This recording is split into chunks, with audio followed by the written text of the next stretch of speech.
quelqu'un à la télévision qui dit on s'habille avec pantalon ici. Et le gars est tellement puissant que ton enfant change d'habit. Ta fille change sa manière de s'habiller parce qu'elle a vu une danseuse à la télé. La danseuse, elle est puissante. Dieu ne dit pas, je souhaite que tu aies de la puissance. Il dit, ma fille, je t'ordonne. Mon fils, je t'ordonne. C'est un commandement. Alors, quand Dieu nous ordonne d'avoir de la puissance, ça signifie que avoir de la puissance dépend aussi de nous. Parce qu'on ne peut pas te donner un commandement si tu ne peux rien y faire. Tu dis, mais si Dieu sait qu'il me manque de la puissance, qu'il me le donne. Pourquoi est-ce qu'il me donne un commandement? Pourquoi est-ce qu'il me donne un ordre? Il te donne un ordre parce que tu n'arrives pas à discerner et tu ne vas pas chercher la puissance. Tu ne vas pas la prendre. Et quand tu n'es pas en train de chercher la puissance, quand tu n'es pas en train d'essayer d'obéir à Dieu pour avoir la puissance, tu as l'impression que peut-être c'est la volonté de Dieu. Tu perds tout. Tu dois être puissant. Dis à ton voisin, sois puissant. De la puissance de Dieu. Alléluia. Donc je suis très clair que ce dont je suis en train de parler, ce n'est non la puissance financière. Ce n'est pas la puissance du pouvoir des hommes, mais c'est la toute puissance, celle qui vient de Dieu. De sorte qu'il te faut de la puissance pour exercer une autorité. Par exemple, une maman, un papa qui éduque son enfant, qui dit à son enfant, arrête de fumer. L'enfant continue de fumer. C'est que ta voix manque de puissance. Tu donnes des conseils aux gens, les gens ne te suivent pas. Ta voix n'a plus de puissance. Ta voix avait la puissance quand il avait 3 ans.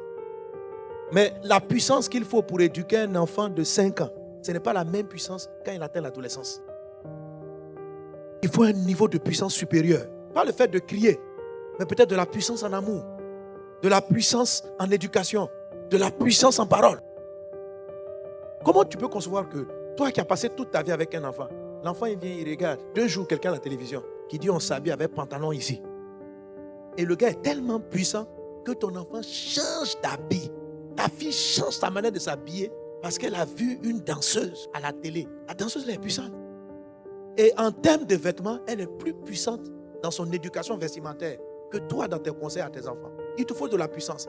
Tes enfants sont confrontés à des agressions visuelles. La famille est confrontée à des combats. Il faut de la puissance. Ta puissance doit monter parce que tes enfants grandissent. Ta puissance doit monter parce que tes entreprises vont relever plus de défis. Ta puissance doit monter parce que ton foyer sera confronté à d'autres combats. Ta puissance doit monter parce que Dieu s'apprête à te donner plus grand. Tu dois augmenter. Dis à ton voisin, je m'augmente, je monte, je passe à un autre niveau. Je deviens puissant. J'aurais aimé que Dieu dise, je te donnerai plus de puissance. Il dit, je te donne un ordre. Ça veut dire que tu dois chercher à obéir. C'est un commandement. Tu dois réaliser à quel moment il te manque de puissance. Alléluia. Acte chapitre 1 verset 8. Jésus dit ceci. Mais vous recevrez une puissance. Le Saint-Esprit survenant sur vous et vous serez mes témoins à Jérusalem, dans toute la Judée, dans la Samarie et jusqu'aux extrémités de la terre. C'est-à-dire, pour que vous puissiez prêcher ma bonne parole dans le monde entier, vous avez besoin de puissance. La puissance de Dieu.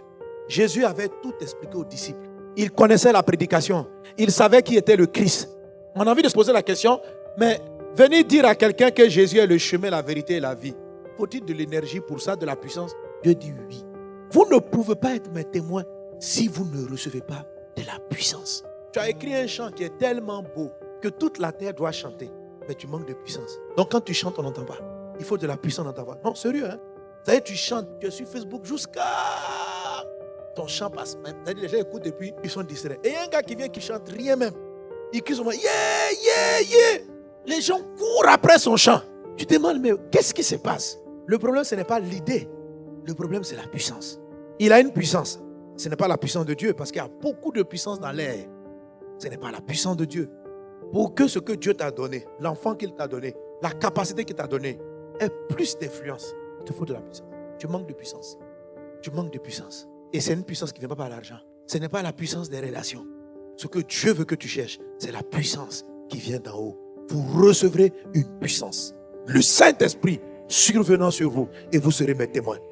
Nous ne voulons pas toutes les formes de puissance.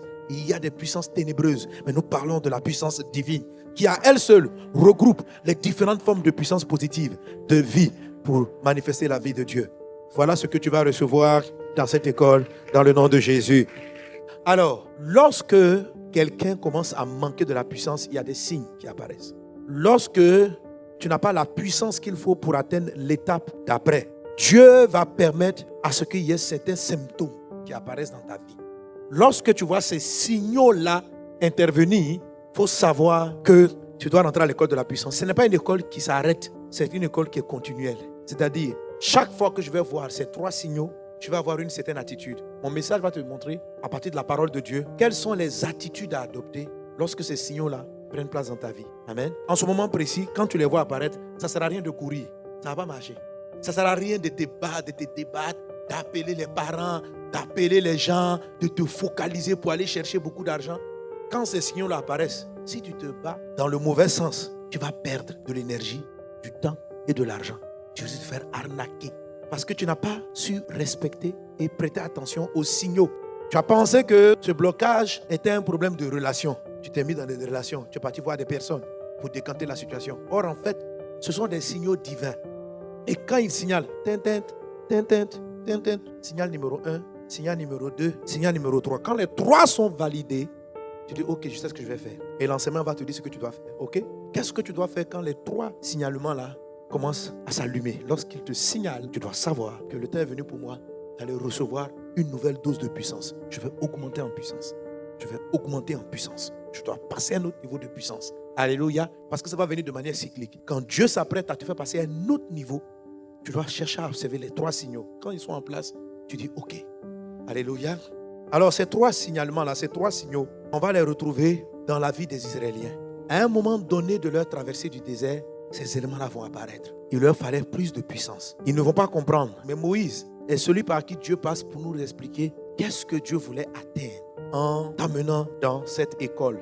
Ce n'est pas une épreuve douloureuse. C'est juste des signaux qui apparaissent, mais il y a un petit malaise quand même. Alors, le premier signal, c'est franchement quand ta vie s'arrête à un moment donné, quand ta vie n'avance plus. Ou bien quand un domaine particulier de ta vie ne progresse plus. Par exemple, dans un foyer, quand il faut plus de puissance d'amour. L'amour est de la puissance. L'amour est une puissance terrible. C'est une des plus grandes puissances qui soit. Sinon la plus grande. L'amour. Elle paraît fragile, mais c'est la plus forte. C'est la meilleure. Alors, quand ton couple a besoin de puissance pour continuer à être béni, à être heureux, à être épanoui, vous allez sentir, c'est comme si sentimentalement, émotionnellement, vous n'avancez plus. Vous faites du statu quo, vous faites du surplace. Quand ta vie spirituelle a besoin de puissance, tu sens qu'à un moment donné, tu t'arrêtes. Quand ta vie financière, c'est-à-dire on ne t'augmente pas, on ne te diminue pas, tu es là. Tu es là. Ta vie il y a 3 ans et ta vie d'aujourd'hui sont assez similaires, sauf que tes cheveux ont un peu blanchi. Mais sinon, c'est le même niveau, le même travail, le même boulot, la même maison. Mais avec le même mari, avec la même femme, Dieu peut vous renouveler. Oui, il y a un renouvellement. Pour qu'il y ait de l'amour dans votre couple, il faut que chaque fois, tu vois ton mari, ta femme, sous un nouveau jour. Sinon, vous rentrez dans la monotonie. Ça va vous tuer. C'est-à-dire que ton mari ne change pas, mais tu regardes et puis il change devant toi. Son visage est pareil. C'est comme si Dieu met une couche toujours nouvelle sur lui. C'est ce que Dieu fait avec les arbres. À chaque saison, comme ça, il change de feuilles. Il y a d'autres feuilles qui apparaissent. Il y a des fleurs qui apparaissent. Donc, c'est le même arbre. Alléluia. Mais pour changer, il faut de la puissance. Que Dieu t'accorde la puissance. Donc, lorsque ta vie commence à faire du surplace, ton activité commence à faire du surplace, après un certain temps, tu n'avances pas, il n'y a plus de progrès. C'est le premier signal pour dire, attention, tu n'as plus de force pour aller plus loin. Tu n'as pas de force pour avancer. En fait, tu souhaites avancer, mais tu sens qu'il y a comme quelque chose qui te retient. Tu fais des efforts de faire un pas de plus, mais ça n'avance pas. Et puis tu es là, si c'est dans un cas de mariage, chérie, faisons quelque chose. Toi-même, tu ne sais pas quoi, lui aussi, il ne sait pas quoi. Et vous vous regardez, tu rentres à la maison, les mêmes enfants, la même nounou. Et puis ta maison même commence à t'ennuyer. Même si c'est une jolie maison. Signal numéro 1. Tu as besoin de puissance. Pas forcément de changer de maison, pas de changer d'enfant, pas de changer d'endroit forcément. Mais il te faut la puissance. Maintenant qu'il dit qu'il faut changer de maison, pas forcément. Parce que même si tu changes de maison, tu auras la même sensation de surplace. Le surplace, ce n'est pas changer de poste forcément au travail. C'est plus de puissance. Amen. Mais le fait que les choses soient bloquées, n'avancent pas, c'est un signal, mais ce n'est pas le seul. Il faut un deuxième signalement.